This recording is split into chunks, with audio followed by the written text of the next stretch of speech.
बात कर लेते हैं जेपीएनआईसी की। लखनऊ के गोमती नगर में खड़ी 864 करोड़ की एक गगनचुंबी इमारत जो ईंट पत्थरों से कम और सियासत की आग में ज्यादा तप रही है। इसका नाम है जेपीएनआईसी यानी कि जयप्रकाश नारायण इंटरनेशनल सेंटर। कभी अखिलेश यादव का ड्रीम प्रोजेक्ट हुआ करता था, लेकिन आज 50 करोड़ के उपकरण कबाड़ बन चुके हैं। 9 साल के सियासी बनवास के बाद अब योगी सरकार ने इसे 30 साल की लीज पर प्राइवेट हाथों में सौंपने का फैसला कैबिनेट के द्वारा किया है, जिससे यूपी में सियासी भूचाल सा आ गया है। अखिलेश पूछ रहे हैं कि बीजेपी सरकार है या दुकानदार, तो योगी सरकार इसे भ्रष्टाचार का स्मारक बता रहे हैं। देखिए इमारत, विरासत और सियासत की कहानी।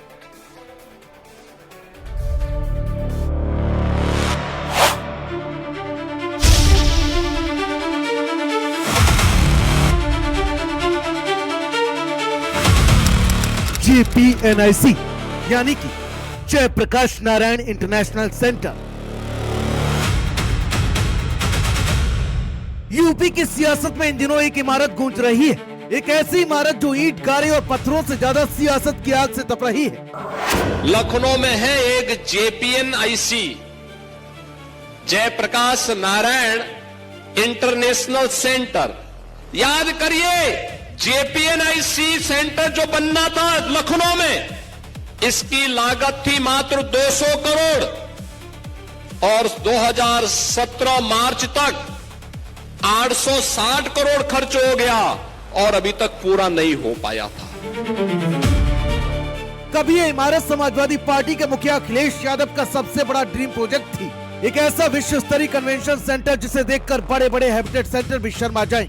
लेकिन आज यह इमारत एक खंडर में तब्दील हो चुकी है और अब 9 साल के सियासी बनवास के बाद जब इमारत जर्जर होने के कगार पर पहुंची तो योगी सरकार ने इसे 30 साल की लीज पर प्राइवेट कंपनियों को सौंपने का फरमान जारी कर दिया है।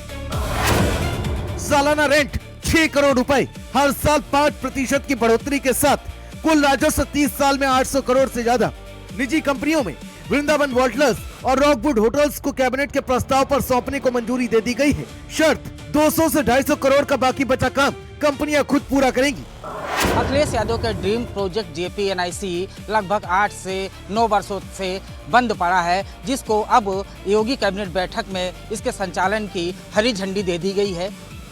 योगी कैबिनेट बैठक में निजी कंपनी को जेपीएनआईसी को दिया गया है, जिसका कायाकल्प अब निजी कंपनी के हाथों में होगा।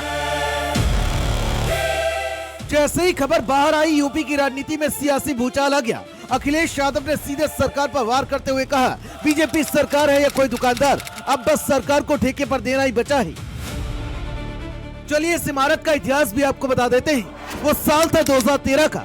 यूपी के सत्ता पर अखिलेश यादव का राज था। तत्कालीन सीएम अखिलेश ने एक सपना देखा, लखनऊ के गोमती नगर में एक ऐसा 18 मंजिला इमारत बनाने का जिसमें अंतर्राष्ट्रीय स्तर पर कन्वेंशन सेंटर हो, शानदार गेस्ट हाउस हो, म्यूजियम ब्लॉक हो, हेलीपैड हो और एक वर्ल्ड क्लास स्विमिंग पूल हो। नाम रखा गया जयप्रकाश नारायण इंटरनेशनल सेंटर यानी कि जेपीएनआईसी। शुरुआत में इसका बजट तय किया गया 265 करोड़ रुपए, लेकिन जैसे जैसे इमारत की ऊंचाई बढ़ती गई, इसका बजट भी आसमान छूने लगा।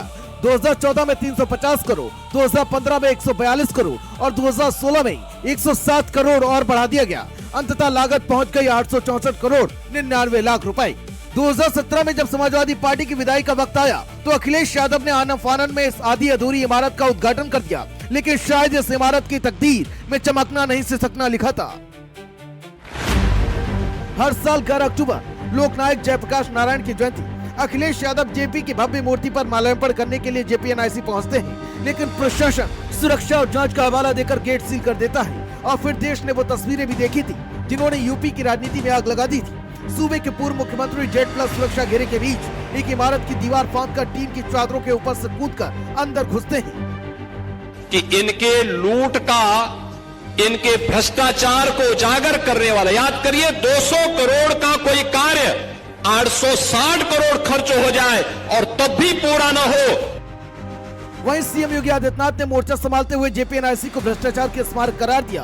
योगी ने तंज कसते हुए कहा कि सपा ने जेपी के नाम पर जनता की गाड़ी कमाई लूटी और बजट को बिना वजह 3 गुना बढ़ा दिया। यहाँ तक कि अखिलेश यादव ने ये तक कह दिया था कि सरकार अगर इसको बेचना चाहे तो हम इसको खरीद सकते हैं चंदा करके। कि जब सरकार सब सामान बेच रही है, अपना एसेट्स बेच रही है, तो हम समाजवादी लोग मिलकर के जेपीएनआईसी को भी ले लेंगे अगर सरकार देना चाहे तो। 9 साल की सियासत के नाम पर इस इमारत को जंग खाने के लिए छोड़ दिया गया। 50 करोड़ के उपकरण बर्बाद हो गए और अब इसे चलाने के लिए सरकार को प्राइवेट कंपनियों का सहारा लेना पड़ रहा है। स्पेशल डेस्क भारत समाचार।